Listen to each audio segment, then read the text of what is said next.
de 35 anos deu um susto aí em todo mundo, gente, ao passar por uma cirurgia para implantar um desfibrilador cardíaco, né? Ele explicou, né, que tem a miocardiopatia hipertrófica, né, congênita, com o qual ele convivia sem problemas até o mês passado. Mas aí o Dr. Valério veio hoje para cá para esclarecer um pouquinho sobre este assunto. E quem quiser participar, tirar dúvidas, fazer sua pergunta, fiquem à vontade. Pode mandar áudio, que eu prefiro até que vocês mandem o áudio, que a gente escuta melhor a pergunta, no 98145, é isso?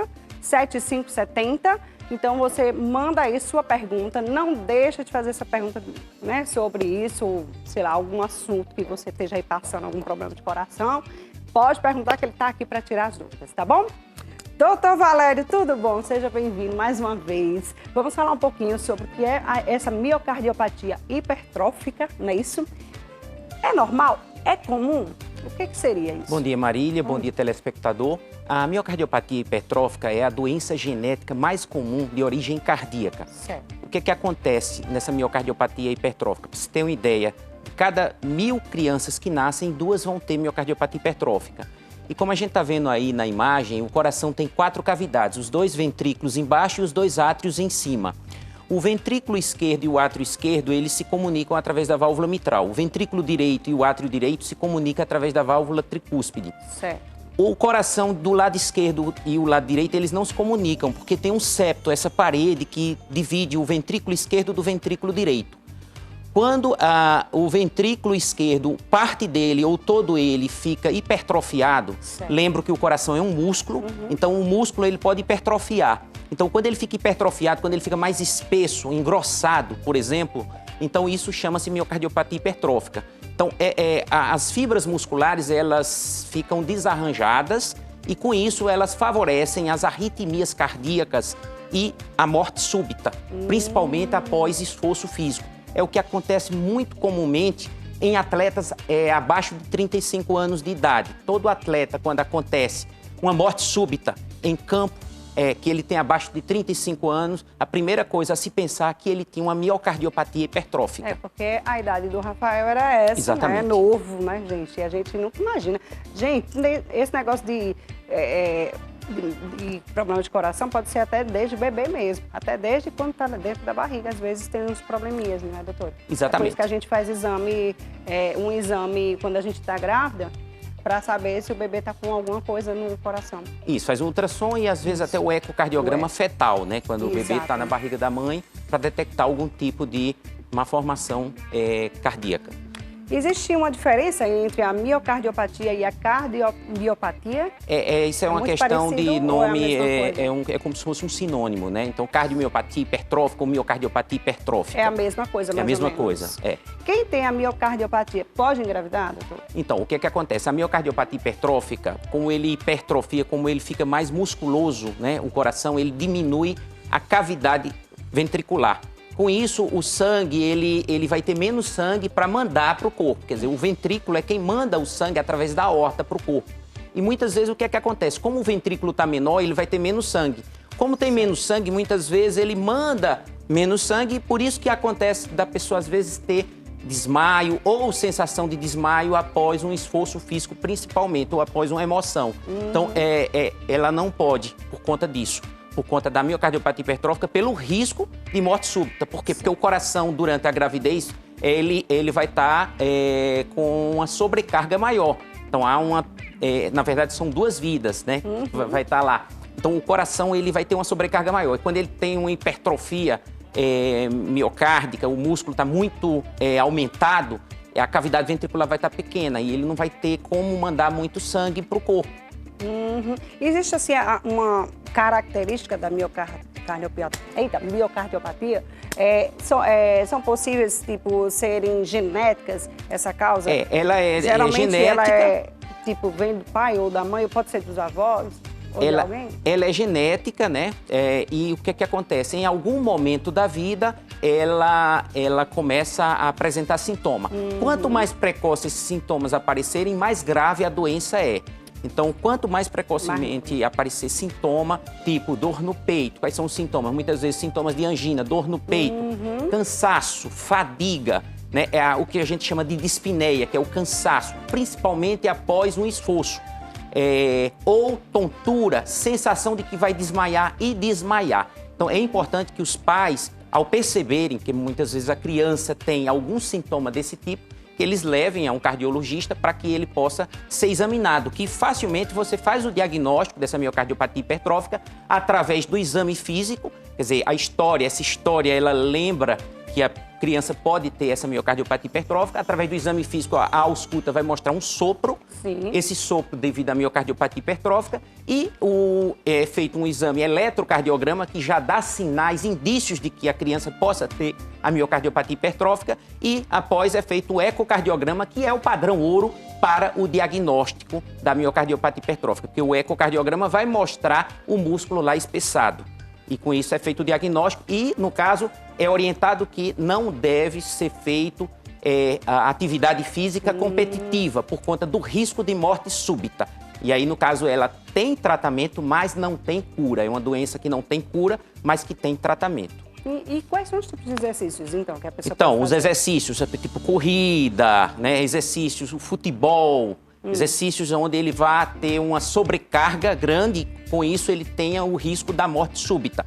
Então no caso, ele evita por conta da arritmia. Como eu falei, o músculo ele fica aumentado, existe um desarranjo das fibras e, com isso, favorece o aparecimento de arritmias cardíacas. E, nesse caso, quando tem uma arritmia cardíaca, que essa pessoa, por exemplo, teve uma arritmia cardíaca, teve uma parada cardíaca e ela foi revertida. Após isso, é colocado o que se chama de cardioversor desfibrilador implantável, que é tipo um marca-passo que toda vez que ela tem aquela arritmia, ele dá um choquezinho lá no local para evitar que aquela arritmia leve a uma parada cardíaca e, no caso, a morte súbita. Nossa, a gente até trouxe um aparelho, né, para mostrar como reanimar um paciente caso ele tenha alguma coisa assim, né, gente?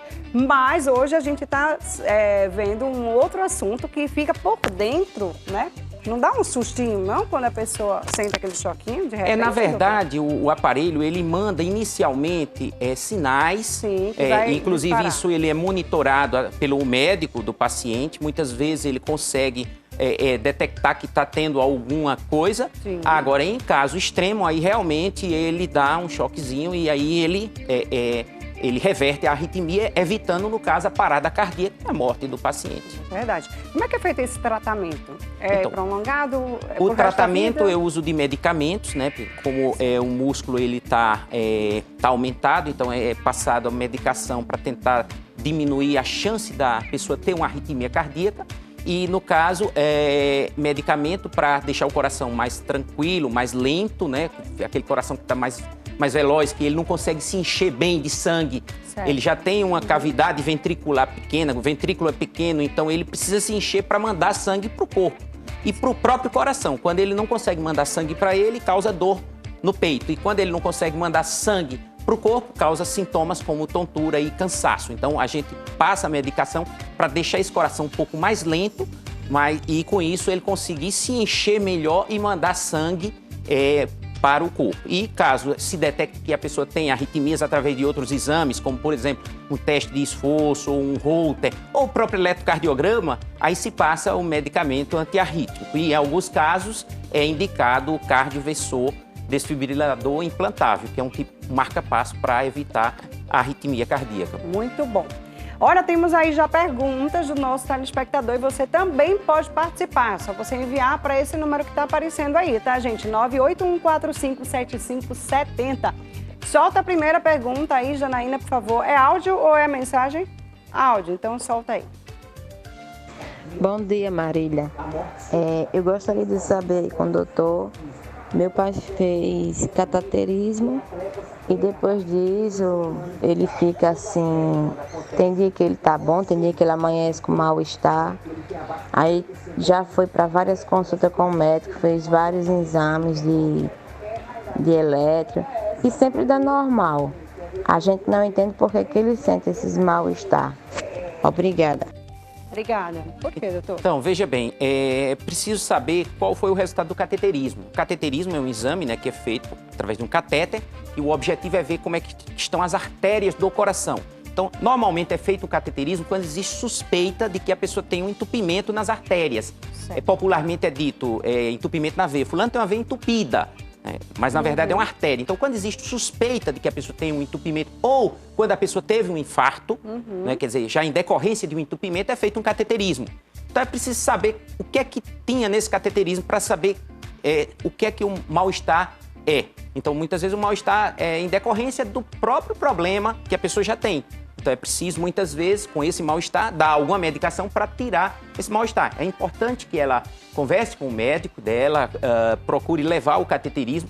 O eletro, ela falou, o eletro é normal. Muitas vezes o eletrocardiograma é normal. Às vezes, em vigência de um infarto, o eletrocardiograma naquele momento é normal, mas em algum momento ele pode ser alterado. E às vezes existem alterações no eletrocardiograma que aparecem em algum momento e depois desaparecem. Então, o eletrocardiograma, ele é, eu sempre digo, ele é a partitura elétrica do coração. A gente consegue entender um pouco do coração, é bom, é importante para que a gente possa ver o ritmo do coração. Ou pessoas que estão com dor no peito naquele momento, em uma emergência, a gente consegue fazer o diagnóstico, mas muitas vezes nas consultas o eletrocardiograma ele serve como um guia até para saber sobre o uso de medicamentos e outras coisas, arritmias cardíacas, por exemplo. Agora, o resultado do cateterismo é importante para poder saber o que é o mal-estar. Muito bom. Tem mais uma pergunta aí, solta, Janaína. Bom dia, Marília. Mas eu queria fazer uma pergunta. Sobre... Eu sinto muita dor no peito, sabe? Muita dor no peito mesmo. De vez em quando. É uma dor acima do peito, certo? E no meio das costas. Aí eu quero definir realmente se realmente eu tenho algum problema do coração ou se é através da coluna ou se é através da amamentação, que meus seios cresceu mais, porque eu tenho um bebê de 1 ano e 4 meses e ainda ele mama. Então, ainda quanto mais estimula, mais leite tem. Obrigada, tenha um bom dia. Obrigada. O que seria essa? A dor que a gente chama dor torácica, toda dor abaixo do queixo e acima do umbigo é suspeita. Sempre a gente suspeita que possa ter um problema cardíaco. Essa dor, como ela falou, a dor principalmente aqui, que a gente chama dor precordial ou no peito esquerdo, é uma dor que pode ser de origem, tem várias origens. Pode ser de origem muscular, pode ser de origem da própria, desses ossos daqui, do tórax, pode ser de origem esofágica, muitas vezes o refluxo gastroesofágico pode dar dor torácica, dor nessa região.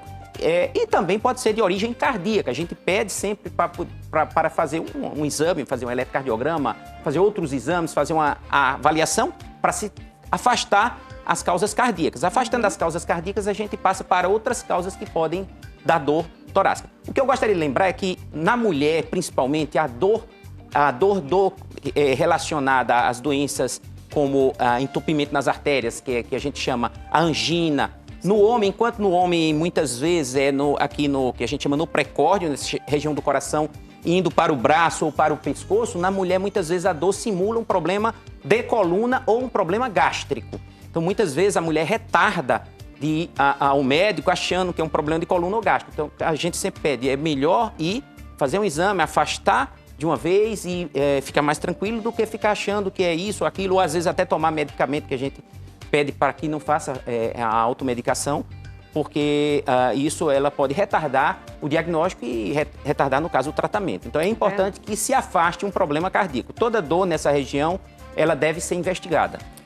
Só voltando, antes da gente colocar a nossa pergunta, a questão dos hábitos alimentares para miocardiopatia, né? Tem alguma coisa a ver? Tem que fazer uma mudança? A pessoa que tiver a gente sempre orienta os cuidados gerais com a alimentação, que é importante, né? Evitar as gorduras saturadas, procurar privilegiar mais as gorduras insaturadas, evitar o excesso de carboidratos, evitar o excesso de peso, né? Tentar diminuir peso, né? Isso é importante, quer dizer, as medidas gerais para ter uma saúde do coração. Elas são orientadas no momento da consulta. Muito bom. Vamos lá, solta a pergunta aqui. Olá, bom dia, me chamo Francisco, eu sinto umas dores no coração de vez em quando. Fiz exames eletrocardiograma e não deu nada. O doutor falou que é possível ser gases no peito. Isso pode ser verdade? É uma verdade. A dor, essa dor, como eu falei, é a dor precordial, é a dor aqui em cima do peito, né? Principalmente do peito esquerdo, né? Essa dor, muitas vezes, tem outras causas, principalmente os problemas gástricos, né? Então, o excesso de gases pode dar. Só que eu sempre digo, primeiro afaste, claro, passando em consulta, fazendo uma avaliação, fazendo exames e afastando as causas cardíacas. Você pode atribuir, dependendo dos hábitos alimentares da pessoa, muitas vezes você detecta que há um excesso de alguns alimentos que a pessoa come que pode produzir mais gases, né? E com isso pode ser a causa da dor no peito.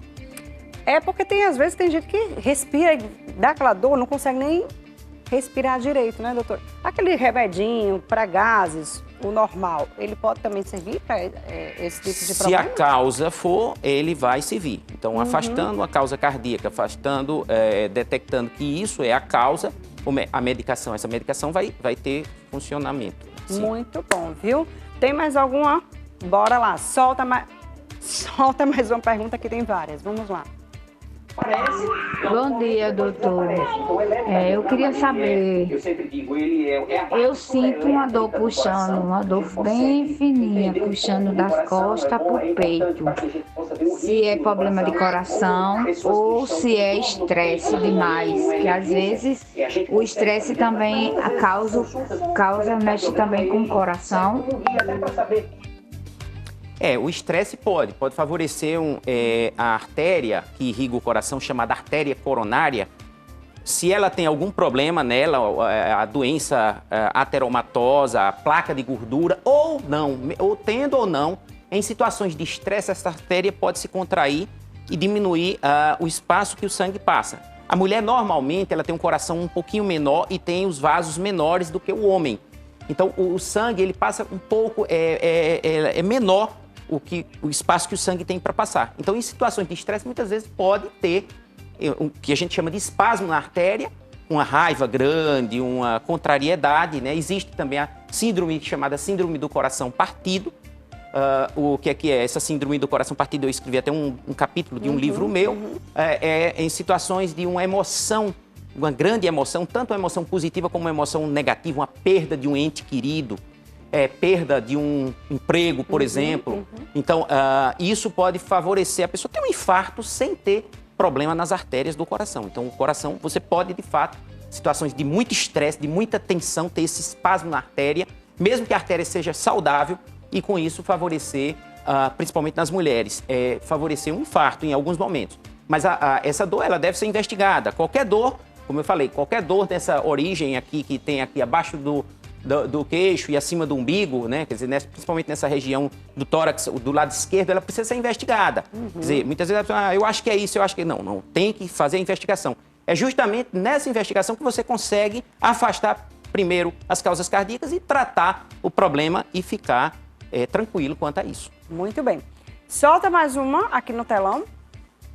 Bom dia, fiz um eco e o resultado deu recondicionamento concêntrico do ventrículo esquerdo. Refluxo valvar mitral, é isso, doutor? Isso. Gostaria de entender mais sobre isso. Na verdade, o que ele falou, esse refluxo mitral, o que é? Existe uma válvula entre o ventrículo esquerdo e o átrio esquerdo. Sim. Então, normalmente, é comum isso, a pessoa ter um pouquinho de sangue volta para o átrio, porque, na verdade, o átrio esquerdo recebe sangue do pulmão. E ele manda para o ventrículo esquerdo, para que o ventrículo mande para o corpo. É o sangue oxigenado. E um pouquinho dele, muitas vezes, volta para o átrio. E isso é detectado através do ecocardiograma. Certo. Isso não é nenhum problema, isso é até fisiológico, é normal. Muitas vezes eu faço ecocardiograma, eu sou ecocardiografista também. E durante a realização do ecocardiograma, eu percebo muitas vezes um refluxo mitral, que a gente chama de insuficiência mitral discreta. E aí eu sempre explico, olha, isso não é nada, fique tranquilo, isso é um achado do exame. E com relação a ele, falou o remodelamento do ventrículo esquerdo. O que é? O ventrículo esquerdo é um músculo. Como a gente está falando de uma miocardiopatia hipertrófica, que o músculo, todo músculo hipertrofia. Quando a gente vê um halterofilista, que ele pega muito peso, o músculo, ele hipertrofia. O coração também é um músculo, então a mesma coisa que o outro músculo, ele hipertrofia. No caso que a gente, até fazendo um paralelo com o que a gente está falando sobre miocardiopatia hipertrófica, essa hipertrofia, esse espessamento, esse engrossamento do músculo, ele acontece de origem genética, existe uma causa genética. Já no remodelamento concêntrico, ele fica musculoso, mas existe uma causa. Então, existem causas, por exemplo, um estreitamento na válvula aórtica, chamada estenose aórtica, que é detectada através do ecocardiograma, pode dar um aumento desse músculo. Ou, por exemplo, hipertensão arterial sistêmica. A pessoa tem pressão alta, a pressão alta faz com que esse músculo, como o coração, ele bombeia sangue, ele recebe sangue através do átrio esquerdo, recebe do pulmão e manda para o corpo. Quando você tem os vasos estreitados, no caso da hipertensão arterial sistêmica, esse músculo fica mais hipertrofiado. Então, no ecocardiograma, inicialmente começa a ter o que se chama remodelamento do ventrículo esquerdo. E se essa pressão não é tratada, a pessoa começa a ganhar peso, ficar muito obeso e não toma medicamento direito. Então, muitas vezes esse músculo fica hipertrófico. Existe uma hipertrofia parecida com a hipertrofia da miocardiopatia hipertrófica. Só que a miocardiopatia hipertrófica tem uma causa genética e essa miocardiopatia já tem uma causa, por exemplo, uma hipertensão arterial. Né? Então, esse remodelamento, ele reverte, né? Ele reverte. É reversível desde que você corrija o que está causando isso. Então, se for uma pressão alta, você dá medicamento e o medicamento corrigindo a pressão faz com que o músculo volte ao normal. Muito bom. Tem mais uma pergunta. Vamos lá. Na verdade, é uma dúvida. Ela quer saber um pouquinho sobre essa conclusão. Ela é da Cidade Imaculada, não é isso? E a anomalia, deu uma conclusão aí. A anomalia de Ebstein. Da válvula tricúspido, é isso? É, tricúspide. Tricúspido. Isso. Isso. Insuficiência, não estou enxergando insuficiência direito, tricúspide moderada. Então, na verdade, isso tá uma conclusão do ecocardiograma. Como eu falei, eu faço o ecocardiograma, né? Eu sou ecocardiografista, sou cardiologista e cardiografista. E durante o ecocardiograma a gente vê isso. O coração tem 4 cavidades, 2 átrios e 2 ventrículos. Certo. O lado direito do coração, você tem o átrio direito e o ventrículo direito. Do lado esquerdo, você tem o átrio esquerdo e o ventrículo esquerdo. Certo. O átrio esquerdo se comunica com o ventrículo esquerdo através da válvula mitral. E o átrio direito com o ventrículo direito através da válvula tricúspide. No caso aí. O que acontece, essa anomalia de Ebstein? A anomalia de Ebstein é uma cardiopatia congênita, quer dizer, o bebê nasce com essa doença, onde a válvula tricúspide ela é implantada mais para dentro do ventrículo direito. Normalmente, a válvula ela é implantada mais ou menos no meio do coração, é uma hipótese, mais ou menos no meio do coração, dividindo o átrio de cima do ventrículo. Quando essa válvula é implantada bem embaixo, bem lá no ventrículo, chama-se anomalia de Ebstein. E por isso, o que acontece? Eu falei agora há pouco que a válvula mitral, normalmente, no caso anterior, existe uma insuficiência mitral discreta, que é fisiológica, é normal. Nesse caso, como ela é implantada mais baixo, ela já não funciona tão bem e com isso tem uma insuficiência, no caso aí, uma insuficiência tricúspide moderada, quer dizer, já não é discreta, já é um pouco maior. A gente divide, normalmente, quando a gente faz ecocardiograma, a gente divide, por exemplo, as insuficiências nas válvulas, porque o ecocardiograma ele serve para ver o músculo do coração, como a gente falou agora há pouco da miocardiopatia hipertrófica, mas serve para ver também as válvulas. O coração tem 4 válvulas, tem 4 cavidades e tem 4 válvulas. Certo. As válvulas mitral, válvula tricúspide, válvula pulmonar e a válvula aórtica. E nesse caso, a válvula tricúspide ela tem uma insuficiência moderada. As insuficiências elas são divididas em insuficiência discreta ou leve, insuficiência moderada, que é um meio termo, e a insuficiência é mais importante, aquela insuficiência que a gente chama severa, mais importante. Então, nesse caso, a insuficiência moderada em decorrência dessa anomalia chamada anomalia de Ebstein. Muito bom. Bom demais, gente. Tem muitas perguntas aqui para o doutor Valério, mas a gente tem que dar continuidade no programa ainda. Temos aqui a André, que já vai falar sobre imunização. E eu quero agradecer aqui a doutor Valério. Muito obrigada por sua participação mais uma vez, né? Tirando nossas dúvidas. É um assunto muito importante também, né? Como tem muitos outros, né, doutor Valério, nessa área do senhor. E volte mais vezes aí para a gente debater outros temas, tá bom? Obrigado, Marília. Obrigado, telespectador. E obrigado a todos vocês por terem paciência aqui comigo. Muito bom, bom demais, gente. Olha, deu uma aula aqui pra gente, né? Doutor Valério sempre dando uma aula pra gente. Mas olha, vai ter Arrasta-Pé Arapuã.